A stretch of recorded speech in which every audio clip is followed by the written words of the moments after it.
Hey guys, in this video I'm going to be going over the installation procedure for the all-new Paradigm Conquest SPC flooring.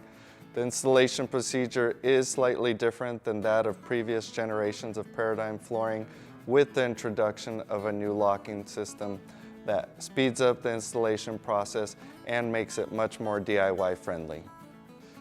Before you begin, be sure that your home is ready for flooring to be installed. This means that windows and doors are installed and you have a controlled environment. The recommended temperature is between 70 and 80 degrees. If you haven't done so already, determine the amount of flooring you will be needing by measuring the width of the room and multiplying it by the length.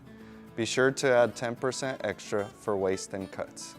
Once you have the material necessary to complete the installation, you can move on to prepping the room by removing all baseboards, quarter rounds, furniture, and appliances.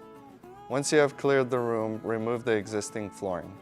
Paradigm Conquest can be installed over most existing hard surface floor coverings, provided that the existing floor surface is clean, flat, dry, securely fastened, structurally sound, and level to 3/16 of an inch within 10 feet. Existing sheet vinyl floors should not be heavily cushioned or exceed more than 1 layer in thickness. Depressions, deep grooves, expansion joints, and other subfloor imperfections must be filled with patching and leveling compound. Remove dirt, paint, varnish, wax, oils, solvents, any foreign matter, and contaminants. Although this floor is waterproof, it is not aimed to be used as a moisture barrier. The subfloor must be dry. Concrete moisture vapor emission should not exceed 8 pounds. It is recommended to use a minimum 6 mil polyfilm as a moisture barrier between the concrete subfloor and the flooring. The final step in preparing your room is to undercut all door trim to allow flooring to move freely without being pinched. Once your subfloor is prepared, you can begin the installation with no acclimation necessary. You will need the following tools: spacers, a rubber mallet, a ruler or a square, pencil, tape measure, and a utility knife. A jigsaw is also recommended for making intricate cuts. Begin by opening 3 to 4 cartons of flooring and inspecting each plank for defects. Look for separation, damages to locking mechanism, and make sure the ends are square. Please note that planks with minor damages can still be used as starter or end boards. Sort the planks by pattern, either on the floor or up against the wall. This will help with mixing the planks during installation. Be sure to exercise care when handling planks to not damage the locking mechanism. Next, you will need to determine the direction your flooring will lay. For more information on this, please watch our video in the description to determine the proper direction to lay your flooring. Measure the width of the room to make sure you are not left with a strip less than 2 inches wide at the end. If so, adjust the width of the first row to be installed. Start laying your flooring left to right. Avoid installing pieces shorter than 12 inches at beginning or end rows. Position the first plank so that the grooved edge is facing you. Place the floorboard a 1/4 inch from the left wall. Use spacers between the wall and the floorboard. Align the second plank and tap the end joint with the rubber mallet to ensure that the tops are even. Continue laying the planks left to right until you do not have enough room for a full plank.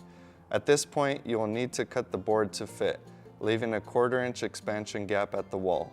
Flip the plank 180 degrees with the tongue on the short end of the board a 1/4 inch away from the wall. Then, place a mark with your pencil at the end joint of the last plank installed. Cut the plank using a utility knife and a straight edge. You may need to score the board a couple of times. Then flip it over face down and snap it by applying pressure to the opposite side.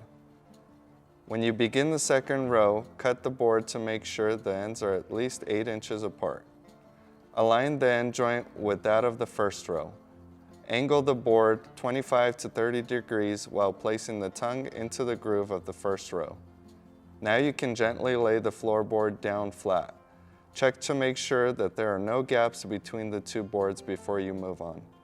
Once you have chosen the next board you would like to put down, making sure that it is not the same print as the adjacent boards, you can gently place the tongue onto the long end of the board into the groove of the adjacent row. Then slide the board all the way to the left to line up the end joints. Proceed by laying the board down flat. Once you have confirmed that the end joint is perfectly lined up, use a rubber mallet to ensure that the locking mechanism is completely engaged. It is critical that the joints are lined up perfectly so that you do not cause damage to the board. Also, be sure to strike the rubber mallet directly over the end joint. Please note that if you need to remove a board after it has been installed, you need to follow a different procedure. Begin by disengaging the locking mechanism on the long end of the board first. You can do this by lifting the row on the grooved edge. Once you have disengaged the boards from the adjacent row, gently slide out the board at the end joint. If you pull the board up instead of sliding it out, you will compromise the locking system and it will not function properly.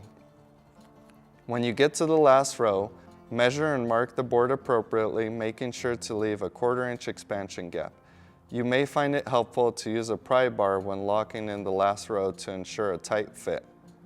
When you have finished installing the floorboards, use a construction adhesive that will bond to plastic to glue down any necessary transition pieces.